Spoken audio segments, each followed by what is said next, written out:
Welcome to Bastard Quest. I'm your game bastard Kyle. I'm T-Rod. Cool. What? So I'm trying a new nickname. Oh, cool. I'll be Corey. I did not expect that, Todd. I'm Austin.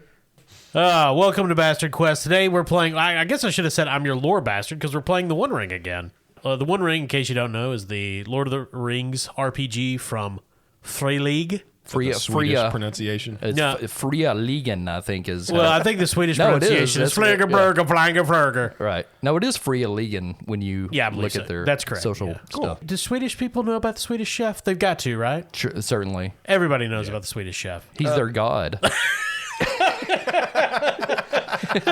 You show up in Stockholm and there's a giant effigy of the Swedish chef just overlooking the city like Rio Jesus. Yeah. I frown upon being able to see your eyeballs. So, tonight we're playing The One Ring. This is a continuation of last week's episode where our heroes, for lack of a better term, they freed a dwarf named Oper from his kidnappers along the Greenway in a region. And if you think, I don't know what any of those words mean, go back and listen to last week's episode. We'll wait. Okay, now that you're back. Austin, who are you playing? Well, I'm Zip, the dwarf. Corey? I'm Ezel, the elf. Todd? Bungo tuk. The three of you have rescued the dwarf named Oper. You passed the night in what remained of the false pilgrims camp. I presume you guys cleared the bodies away, but you do you. We had to eat. Right? Especially Colby. Colby the asthmatic horse loves human. It does. In the morning, you make your way back to the Greenway, which is the road running between Bree and, well, eventually Gondor, if you follow it far enough. As the sun rises in the east, you walk up the gentle rise to the Greenway, and you look back, and in the distance you see a lone rider swathed in red and black, watching you from the shadowy tree line of the forest that you just left. That's foreboding. You guys ready to head to Bree? Oper says, No, we can't go to Bree, Well, why not? because we gotta go get the map. You said you already knew where this thing was. Why do we need a map? No, I said I know where he hid it. I don't know where he hid it. You're gonna have to explain that further. I know where to get a map that'll tell you where he hid it. I hate dwarves. You are a dwarf. Thráin made the map so people could follow his path. Oh, He didn't great. tell anybody where he hid it. It's going to be one of those dwarf maps that you can only look at on Saturdays after 5. When the sun is in a particular place in the Yeah. sky. He said it's just a regular map. He just buried it. It's on a stone. Well, it's a good thing there's great. not many of those around. I know where he buried it. Oh, okay. Is it close? It's in a, well, I mean, I don't know where he buried it, but it's in a place called the Old Forest. If you say two things that conflict with each other one more time, I'm gonna take his mattock and ram you in the forehead with I it. don't like this guy. Did we let him out of the cage, by the way? I don't. Okay. I assume you did. Yeah. Okay. It's in a place called the Old Forest. The Old Forest is east of the Shire. The hobbits pass through it early when they leave for Rivendell. Oh, okay. They meet the hippie weirdo there. Oh, Bombadil. Tom Yeah. Oh God. Oh. All right, it's all right. The Old Forest. I'm very familiar with the Old Forest. Spent lots of time there, did. Look, this is what Thráin told me and the others. And I buried it under a tree that's sundered but still lives, with stark white leaves, and where the morning dove nests, you dig. See, I told you it'd have I'm something to do with the telling you, position of the it's- sun. It's so on brand for dwarves. Yeah, right. Just It's draw something and let it just say X marks the spot. And we just go all buried we got to under do- a tree in a forest. And he said you can Dogs. see it from one of the hills on this place called the Barrow-downs, which I assume is fine. Oh, we know where that is. Oh, great. Been there a few times. Not a fun place. I'm but going home.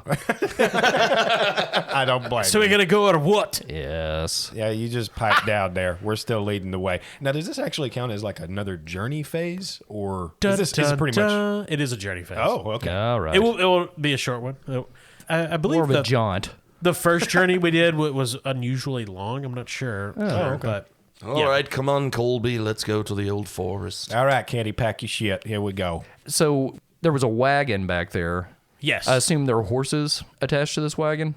Yes. Because I think Ezel needs a horse. This is bullshit. I mean, I'm tired of watching everybody else have the fun. if you want to have acquired a horse, Well, I'm going to at least borrow this one. sure. Okay. Yeah, you guys could have taken the wagon. You could have taken whatever you want. Okay. As I examine the horse closer, I realize it has tetanus. Always the one-upper is It's Ezel. No. It's got a lockjaw. Yeah. And I will name the horse. Let me look at our list of patrons here. Dollars are just falling off of our subscriptions Yeah. with every animal. So right now, somebody's thinking, I better not get named after a fucking horse. Ross Smith is like, God damn it, I've already been a Nazi. Don't make me a tetanus-ridden horse. Ladies and gentlemen, meet Stuart, the horse with tetanus. Named after Patreon subscriber Kurt Stewart. Thank you, Kurt. There we go. Thanks, Kurt. Thank you. You're a horse with a value of 1 because of the tetanus. I don't even know what tetanus does to people. I just, Lockjaw. You gotta get. Lockjaw. Oh, is that it? Yeah. This horse brushed against a rusty nail somewhere. Okay, so time for a journey. So I'm assuming Bungo's going to be the hunter, Ezel the lookout, and Zip the scout and guide. Yep. Sure. So Austin, make your travel roll. All righty, here we go. All right, so I have a travel of 3, and I'm rolling 1 feat die along with it. My target number for heart is 16. Kyle, are there any modifiers for this journey? Nah, do you want to spend any hope? Nah, I don't think so. I think I'm good. 2 successes, total of 16. It's exactly what I needed. Nice. Yeah, 2 6s on that. So well done. Yeah, we actually found a bus. It's a double-decker. Hey. But it has exhaust problems. Yeah, it does. It's got a bad muffler. Yeah, catalytic converters all fucked up. It's a mess. It's a shrunken head in the driver's seat. Take it to where? The event I rolled is a mishap. Corey, this is for lookouts. Oh. So you will make an awareness test. Okay, I'm favored in awareness. You going to use any hope? Fuck no. I'm just saying, I hope you would. I hate hope. Ooh, well, okay. I rolled a Sauron on one of those D12, so I can take that out. Oh. Thank goodness. But total was a 12. And you needed a 14? Yeah, and I got 1/6, but that won't matter, right? No, sadly, no. Okay. Hey, I told you to spend hope. If I did everything you told me, I'd be dead. That's just because I told you to jump off a cliff that one time. And I said I was sorry after Brent died. God, remember when Brent was the 5th bastard? Yeah. Yeah. Oh, He's the well. reason I'm here. He's the reason I can't go back to Guatemala. Austin was Brent's understudy for many years. God, Brent rolled so much better than Austin. Remember that? God. You know what Brent was really good at? Everything. Voices. Yeah, I loved him. Sorry. Yeah, well, Austin knows about livestock. Brent always brought sandwiches. I remember that. So the three of you and Oper, who keeps singing dwarven travel songs, or he says he is, but, Zip speaks dwarven. And Zip keeps shaking his head no. He's mostly just yelling random curses at trees and birds. Completely improvised, which makes the day up the Greenway towards the Barrow-downs seem much longer than it actually is. As the day lengthens, you make it to the Barrow-downs. Behold, the Barrow-downs. Zip asking Oper some questions. You skirt the edges of the Barrow-downs, not wanting to go too far into the low hills full of cairns and tombs. As twilight approaches, your small party moves west into the Barrow-downs proper, angling for one of the tallest hills. Your intent being to try to spot this location in the old forest before night truly falls. At the top of one of the hills, Ezel looks back, and as the shadows lengthen across the land, sees this rider in red and gray approaching from the south on a charging horse that's frothing, running hell for leather towards all of you. So the horse has rabies. What is going on in Middle Earth? No good farriers there. Like, nobody's taking care of their horses. So Ezel, wary of this rider from the east, diverts the company from going into the Barrow-downs. Now, remember, Ezel's an elf, so he saw the rider from quite far away. And you divert the party back across the Greenway into the lands on the other side, and the four of you spend the night hidden in a ravine, avoiding the rider on the road. which unfortunately adds a day to your journey and more fatigue. But by noon the next day, you're on top of one of the tallest hills of the Barrow-downs, looking over the green sea of the old forest. So Bungo took 2 fatigue, but he has Colby, so only it takes 1. Easel took 3, but he has Stuart now, so he only takes 2. Thank you, Stuart. Zip took 2, but he has Kenny, the best horse, so he takes nothing. The best. Well, the non-sickly horse. Yeah, he doesn't have fucking leprosy. So the 4 of you are on top of this hill, the noonday sun high above you, all the wraiths and wights of the Barrow-downs hidden in whatever hell holes they hide in for the day. So you guys need to locate the tree where Thráin buried this map. Would you like to hear the clues again? Yes. The tree is sundered but still lives. Stark white leaves. Where the mourning dove nests, dig. Could I possibly roll my riddle to figure out what all of those clues mean? What's happening in the old Thráin brain? Yes. Absolutely, yeah. Okay, can I do that? Yeah. All right. Bungo is favored in riddle and is a 4D Jesus. Excellent. Yeah. To hit a what? to hit a 16. I rolled a 25, and there is a 6, which is Okay. a success. So So it's not exactly a riddle, the things that Thráin told Oper and presumably other dwarves. But clearly, having a good knowledge of riddles would give you some insight. Sundered, typically in prose or riddles, would mean indicating of a tree might mean struck by lightning. Stark white leaves, you think, probably just means it has white leaves. Where the mourning dove nests, well, mourning doves live in the Shire. They nest in low branches. So presumably, if the tree has a mourning dove in it, you just dig under the nest.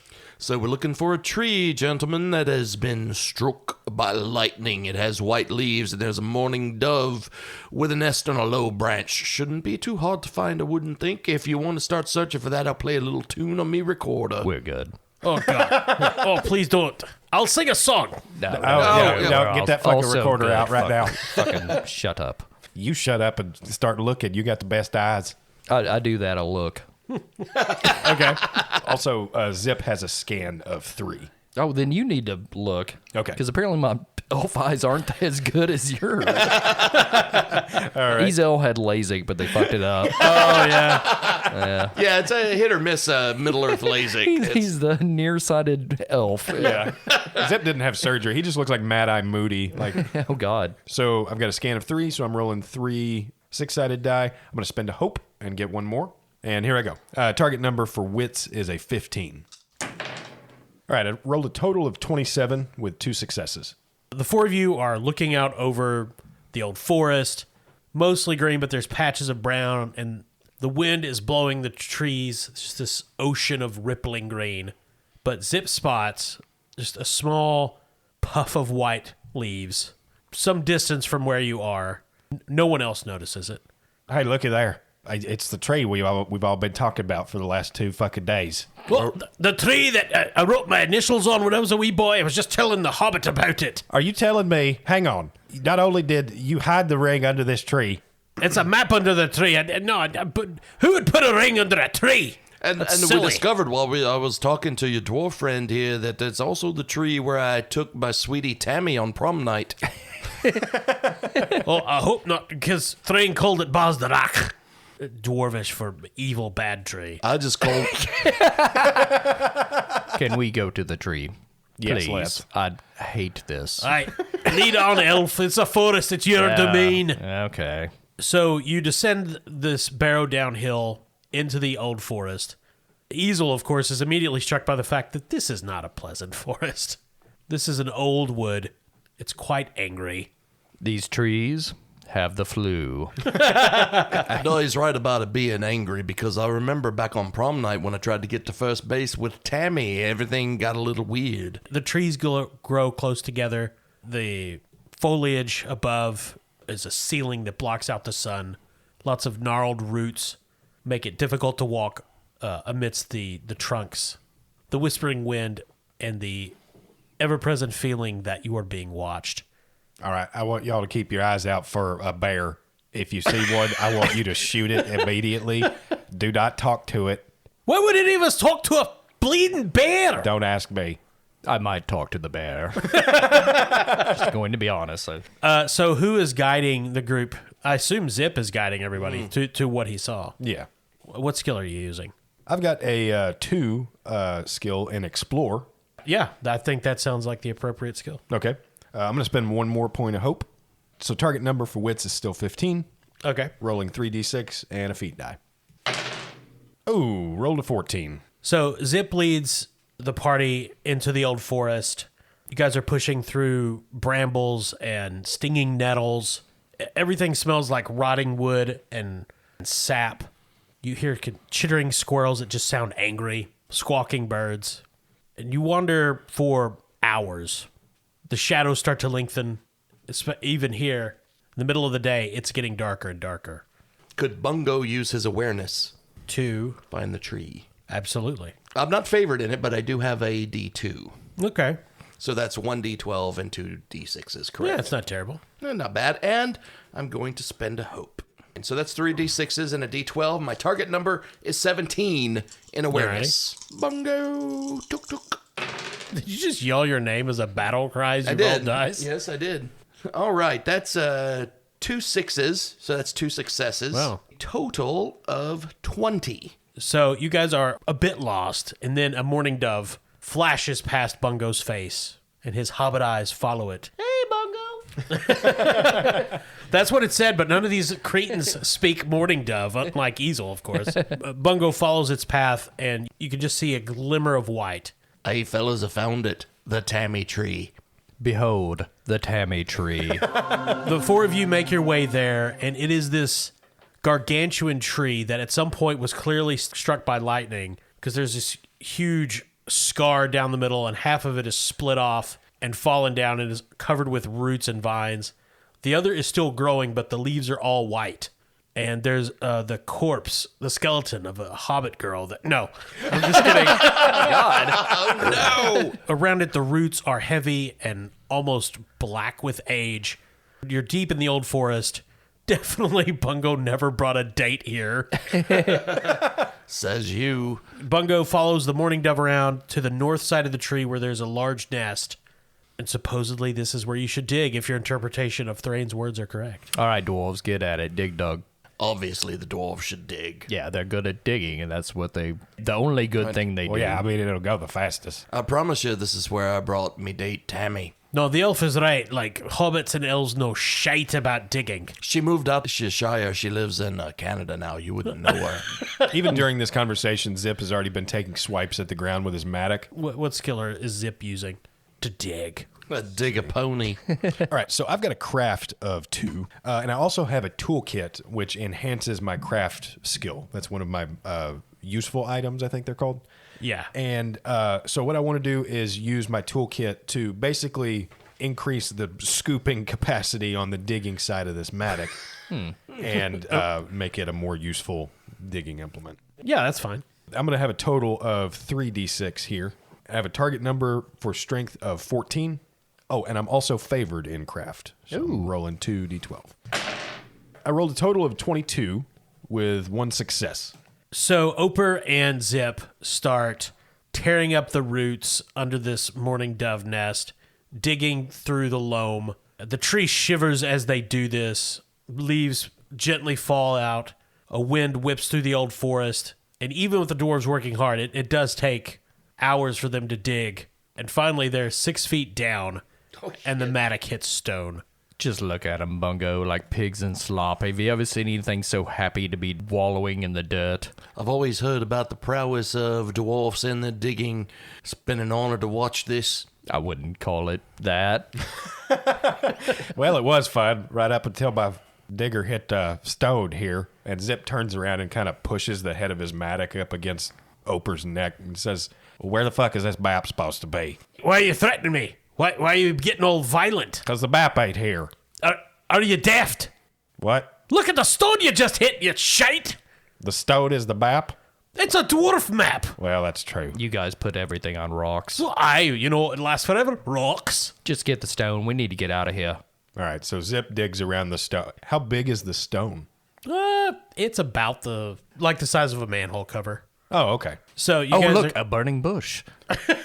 Wait, another stone. The Lord is speaking to us. His laws. Hey, get out of here, butthole. so That's not Patrick Ball, Patreon subscriber. no, The false god Ball. the false god Patrick Ball. How are you guys getting the stone out of the hole? It is very heavy. Yeah, so I am going to have Kenny back up to the edge of the hole and use the rope from my travel pack to haul it out. Okay. What skill are you using? Horse. Yeah. Horse. All right. So Ezel is going to chip in. He'd rather not, Okay. but he will. Fucking finally. But he's got a 3 in athletics, and I'm favored in it. Can I use athletics to... Yeah, you can just elf power it out. Right. My target number in strength is a 14. As a 22, and I got a 6, so I got a success. Nice. Nice. Ezel gets down the hole, brushes the dirt off the stone, and it is this carven map showing parts of... You immediately recognize parts of Erebor. Clearly, there's an indicator for Bree and Rivendell.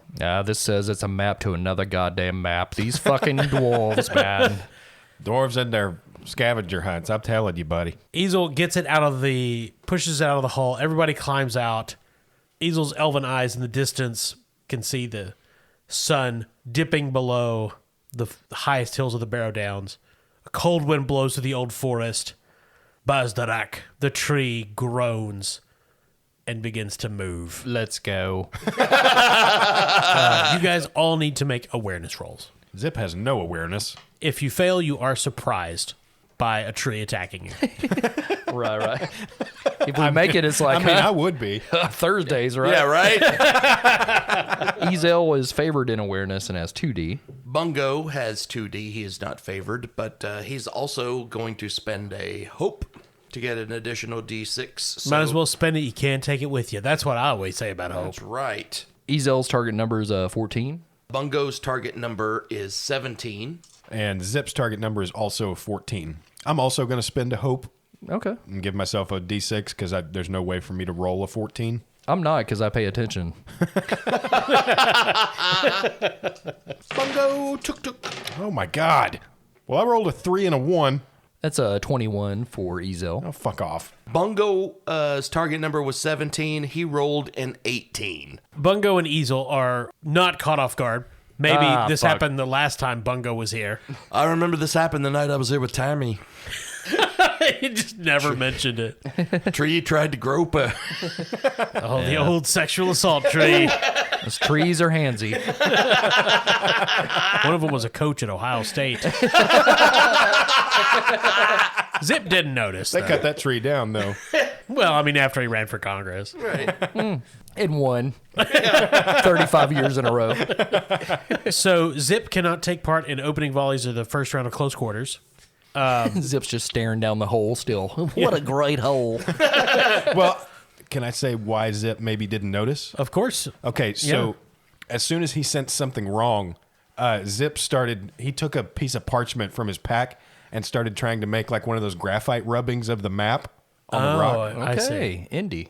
So opening volleys, the tree doesn't get any because it's a tree. I mean, he could chuck a pine cone at us or Yeah, something. yeah. So are Ezel and Bungo throwing things, firing arrows? Ezel will fire his great bow. Bungo will throw his short spear Okay. So at the tree. the tree's limbs are twisting down for you guys, clearly moving of their own volition. Okay, my bow is 3. Target number is 14. Got a 16, and I did get 1 success. Okay. How much damage do you do? Great bow is 5 damage. Ezel's arrows are piercing tree limbs, snapping off twigs and branches here and there. I'm sure Bungo can match his elven excellence. He's going to throw his short spear, which is named Tammy. Wow. Okay. It's very appropriate. He keeps losing it after every fight. So we use our strength as our target number in this, correct? Yes, sir. All right, so Bungo is a 1D in spears. Okay. And he's going to spend a hope. Target number 17, rolling 2d6 and 1d12. Oh, shit. What up? Who is it? It's that boy Gandalf. Hey, buddy. So you hit? Well, let's see. I got that boy Gandalf, which is 12. That's is that an automatic success? Yeah, pretty much. Bungo's short spear is also Grievous. I don't know what that means, but I have it written down. So Grievous adds 1 more damage, and I'm pretty sure you already factored that in. I did. Normal damage from a short spear is a 3, but because it is Grievous, it is 4. The spear slams into the tree. A huge chunk of bark and trunk crack and splinter away, and the tree shrieks this soul-crushing howl, expands through the old forest, striking fear into the hearts. Everyone takes 3 shadow points. Oh, God. man. Oh, no. And you must make a shadow test with your wisdom. If you fail, you may not spend hope for the rest of the fight. So you guys need to make wisdom rolls. You just take roll a feat die with a number of d6s equal to whatever your wisdom rating is. Okay. Okay. So I'm rolling 2d6 and a feat die. Also, I have the virtue Untamable Spirit, so I get 1 more d6 when trying to resist darkness. Oh, why did you take that? Well, have you seen Zip? Well, I mean, he's not trying to fight the darkness. That's why I'm confused. so I have a 1 in wisdom. I didn't raise my shit like these guys did in the Right, fellowship phase. But I do have Gleam of Wrath. On a successful attack roll, your adversary additionally loses 1 point of hate or resolve. That is good to note. Yeah. Yeah, It seems to be a hateful tree. it is. Yeah, so it's a bad tree. Well, basically, our enemies have hate to counteract our hope, right? Yes. Yeah. And he actually had to spend a point of hate to do this. Okay, and actually he loses an additional point for each success. How many successes did you I get? had 1, so he loses 2 hate. him. Calm down. Hurting him. He's mad now. He's not hating. The But hate not is- hateful. Yeah. He's still a little bit hateful. miffed. Yeah. He's still 25% hateful. He's just annoyed. So, Kyle, this is under wits. Is that our target number? Yes. My target number is a 14. I'm going to use a hope. Okay. There you go, Corey. Use that hope. Todd, what do you got? I have a 2 in wisdom, and my target number in wits is a 16. And I'm going to spend a hope to get an additional d6. There you go. Yeah, there's a good one to spend a hope on, for Yeah. sure. Which I ain't spending brings my shit. current hope is 10. All right. So, Todd, everybody roll your wisdoms. Okay. Oh my God, so many low numbers. Oh my God, I rolled a Sauron. Nice. Oh, shit, what up? Rolled that boy Gandalf again. Oh, good for you. I feel like you guys are sucking away my good rolls. I rolled a total of 10, but it doesn't matter because I rolled a Sauron. I rolled a 1 on the D12. So that's I total. did roll 1 success. Yeah, it doesn't matter. Yeah, You that's failed. what I figured. Corey, what do your elf dice say? Ezel got a 17 and 1 success. Okay, so you reduced the number of shadow points you took by 2. Oh, thanks. You're welcome. That's not because of the roll. I just like Corey.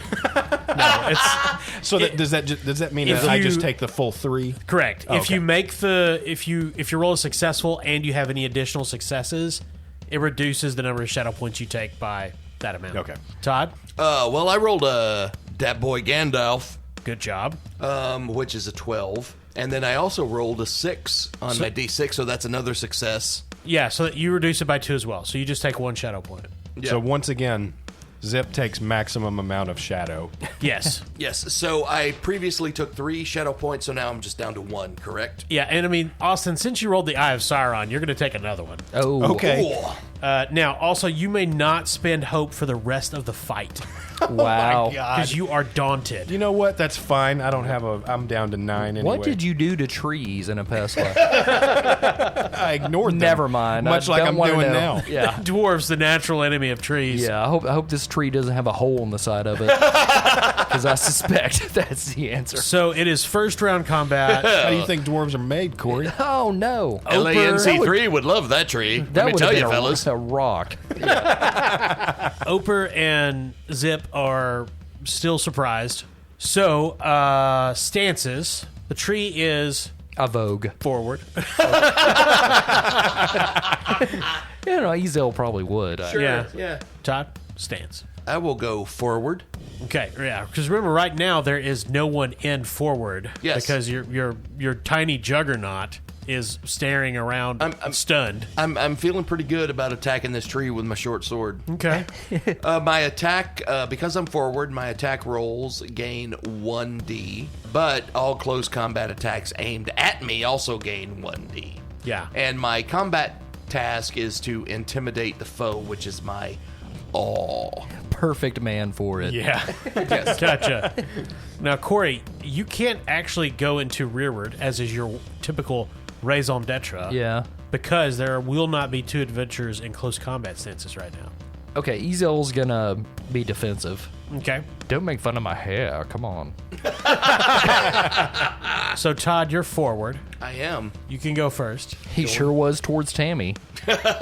Look, with Well. Tammy, you don't have to be forward. Tammy's notoriously frigid, though. Yeah. Yeah. Oh, That's not the direction I thought that was going. Okay. thinking of a different Tammy. It's not the Tammy I knew. That's Tammy with an I. This is a Tammy with an IE. Yeah. Bungo is going to hack away with his short sword. I gain 1d. That's what Tammy said. God.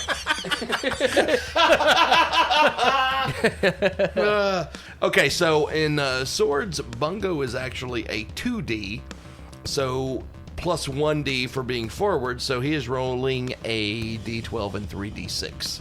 Yep. Sounds good to me. And his target number is 17. The total is 15. Oh. That's not good.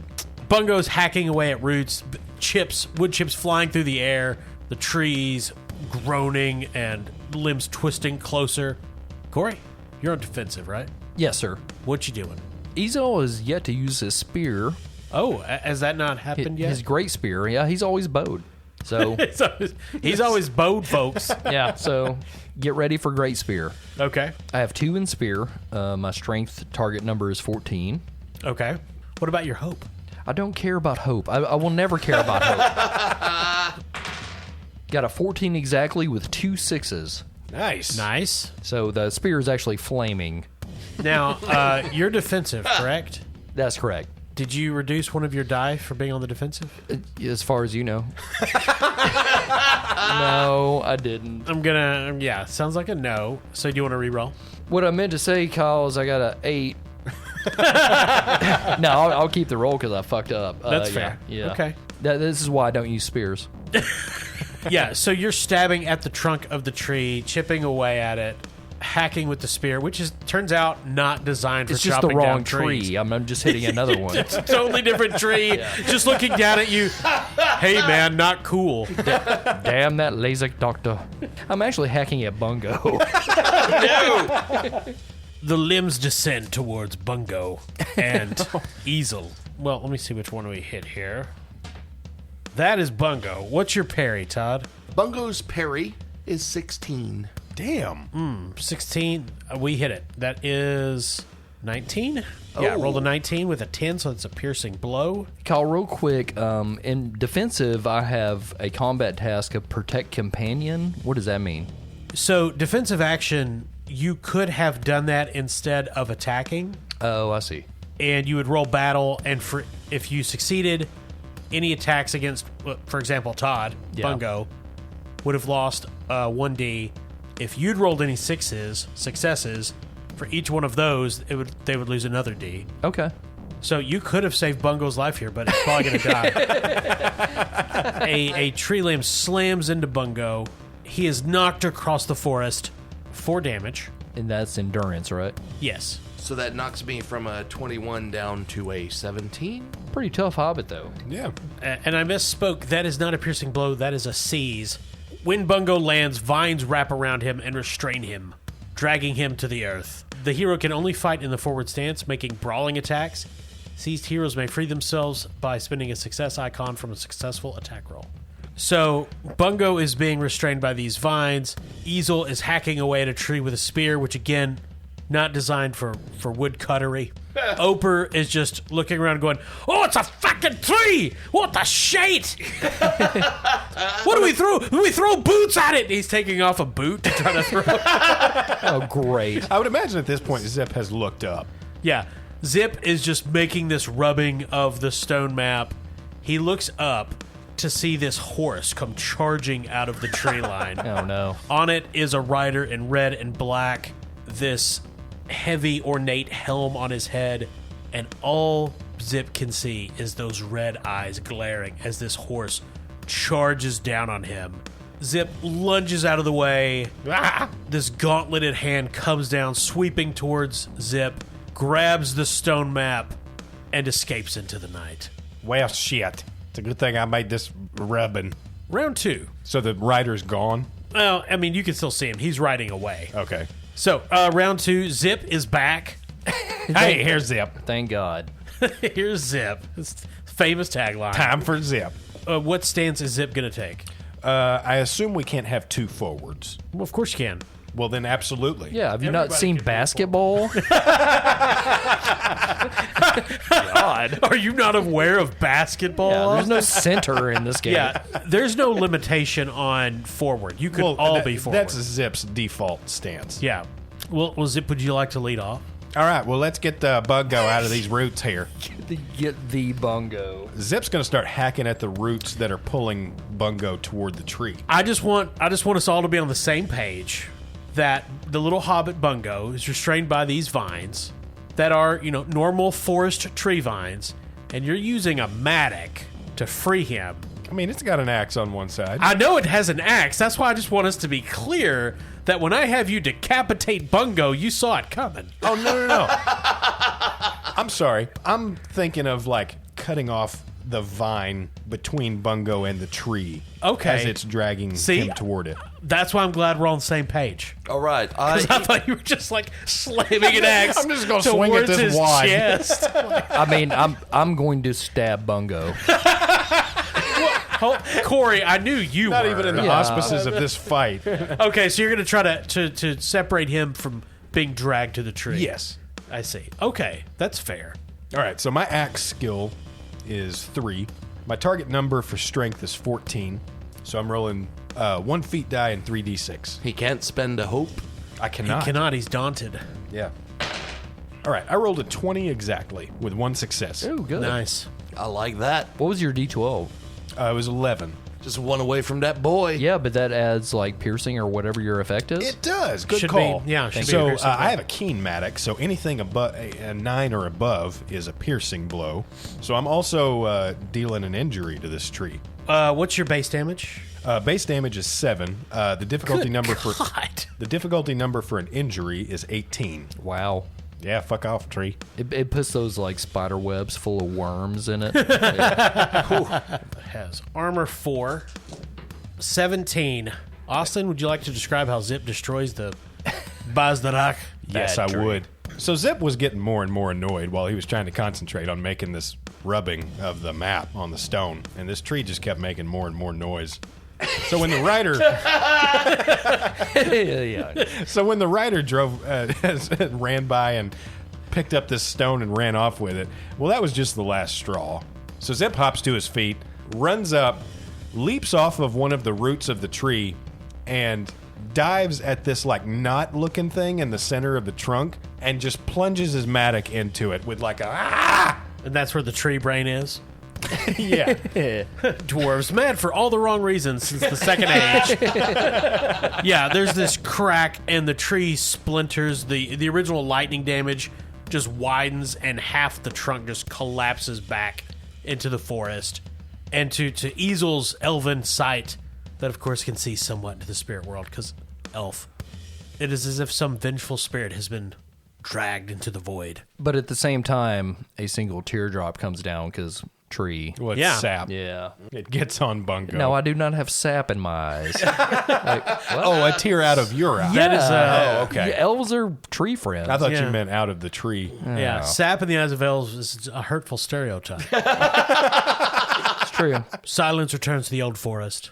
This evil tree is dead. Though there's 3 lots- more emerge. Cut off one head of the tree. You can see the rider speeding away into the forest. Hey, guys, that rider stole a map. The rider disappears in the night. For the 4 of you, of course, there's always Oper, trying to find his boots in the Doing darkness. a great job throwing boots at trees. Zip pushes him back in the hole. Okay, take a shadow point for being mean Agreed. to Oper, Just to kinda rude. Patreon subscriber, Yeah, Derek and Operly. fellow dwarf as well. Fellow dwarf. I give a fuck Not about even dwarves. not even the elf would do such a thing. Are you racist against your own people? I'm what I'm just, you know saying. what? Nobody knows the idiosyncrasies of your own people more than somebody who's of your people. And I mean, I get tired of my family. So we're going to end there for tonight. I feel like it's a mixed bag. I think we all did well. Nobody died except the tree. I wasn't really paying attention, so yeah. The tree did die. Aw. But, he was old. It was his time. Yeah. So we will end there tonight. Good job all around. Everyone is still alive, even bootless Oper. Just a worthless fucker. I Yeah. just love the image of a dwarf throwing his boots at a tree. We didn't give him a weapon. He's like John McClane for the rest of this game. He's gonna be trying to find shoes. Shoeless dwarf. Yeah. Thank you to all of our Patreon subscribers. Yes, please. Yeah. Thank you.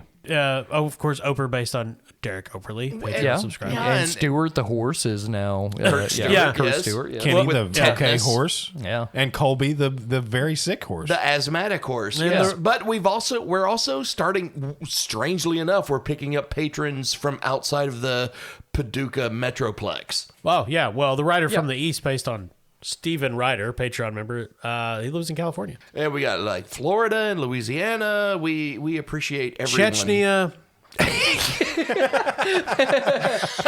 Azerbaijan. Yeah. We'll get one. We'll somebody be like, I'm from Armenia. I love your show. Please help our prince. Yeah. Send $50. No, I've already talked to those guys. Okay, They're cool. on it. Yeah. Yeah, we have- Well, I hope you invested. We have 100 new patrons from Nigeria. Please, we need more patrons to pay off this Nigerian prince. We bought so many Kroger gift cards. God damn it. Well, and thank you to our sponsor, Barrel and Bond. Barrel and Bond, god damn it. Bourbon. Y'all are tops. That's Yes. their tagline. God damn it, bourbon. God damn it, bourbon. If not, it should be. Hashtag God damn it, bourbon. They are definitively the best bourbon bar in that location in Paducah. Yes. And that goes either way. It could be like, God damn it, bourbon, or God damn it, bourbon. Yeah. Yeah, it goes both ways. Sometimes it's One you say during the night, one you say the next morning. usually mine is like yeah. And then I wake up in a gutter in Armenia. Yeah. Which reminds me of their bathroom. An Armenian gutter. Well, It's thank you for listening. There is a Bastard Quest sticker in their bathroom. So. There is. The, Nice. only, the only sticker for some reason. If you go there, you might spot it. well, thank you for listening. I'm Kyle. I'm Todd. Corey. I'm Austin.